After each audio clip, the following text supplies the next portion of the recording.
Nang araw na iyon ay ibinigay ng Haring Aswero ang bahay ni Aman na kaaway ng mga Hudyo kay Esther na reyna, at si Mardoqueo ay naparoon sa harap ng hari, sapagkat isinaysay ni Esther kung ano niya siya. At hinubad ng hari ang kanyang singsing na hinubad niya kay Aman, at ibinigay kay Mardoqueo, at inilagay ni Esther si Mardoqueo sa bahay ni Aman. At si Esther ay nagsalita pa uli sa harap ng hari, at nagpatira pa sa kanyang mga paa, at ipinamanhik sa kanya na may luha, na pawiin ang kasamaan ni Aman na Agageo, at ang kanyang banta na kanyang ibinanta sa mga Hudyo.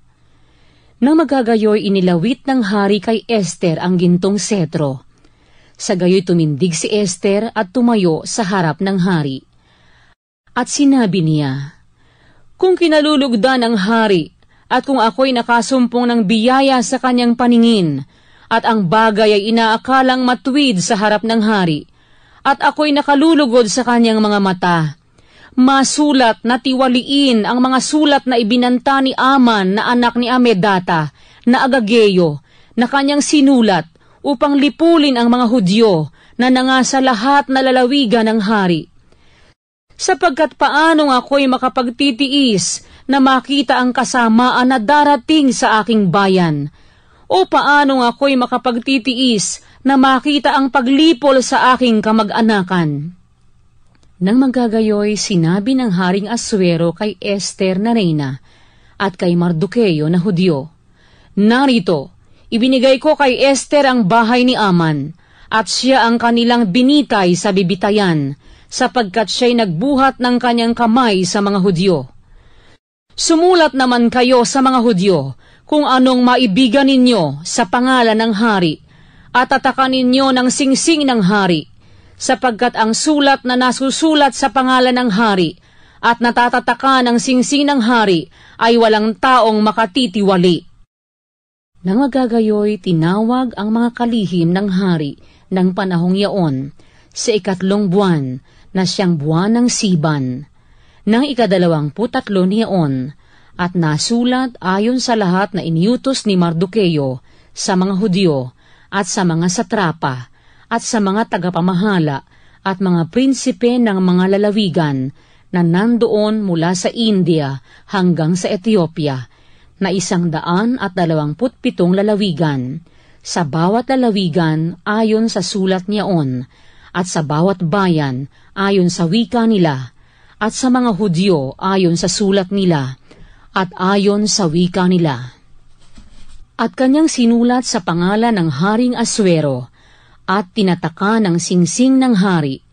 at nagpadala ng mga sulat sa pamamagitan ng mga sugo na nagsisipangabayo, na nangakasakay sa mga matuli na kabayo na ginagamit sa paglilingkod sa hari, at sa mga batang dromedaryo, na pinagkakalooban ng hari ang mga Hudyo na nangasa bawat bayan, na magpisan at ipagsanggalang ang kanilang buhay, upang magpahamak, pumatay, at manglipol sa buong kapangyarihan ng bayan at lalawigan na loloob sa kanila, sa kanilang mga bata at mga babae, at kumuha ng samsam sa kanila na pinakahuli. Sa isang araw, sa lahat na lalawigan ng Haring Aswero, ng 13 araw ng 12 buwan, na siyang buwan ng Adar, isang sali ng sulat na ang pasya'y ihayag sa bawat lalawigan ay nahayag sa lahat ng mga bayan, at upang ang mga Hudyo ay magsihanda sa araw na yaon na magsipaghiganti sa kanilang mga kaaway. Sa gayoy ang mga sugo na nangasasakay sa mga matuli na kabayo na ginagamit sa paglilingkod sa hari ay nagsilabas, na nangagmamadali at nangagtutumulin sa utos ng hari, at ang pasya ay nahayag sa Susan na bahay-hari. At si Mardoqueo ay lumabas mula sa harapan ng hari,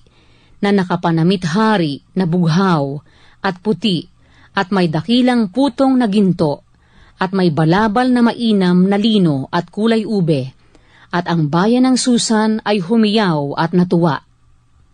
Nagkaroon ang mga Hudyo ng kaliwanagan at ng kasayahan at ng kagalakan at ng karangalan. At sa bawat lalawigan at sa bawat bayan, saan man dumating ang utos ng hari at pasyan niya, ay nagkaroon ang mga Hudyo ng kasayahan at kagalakan, ng kapistahan at mabuting araw. At marami na mula sa mga bayan ng lupain ay naging mga Hudyo, sapagkat ang takot sa mga Hudyo ay sumakanila.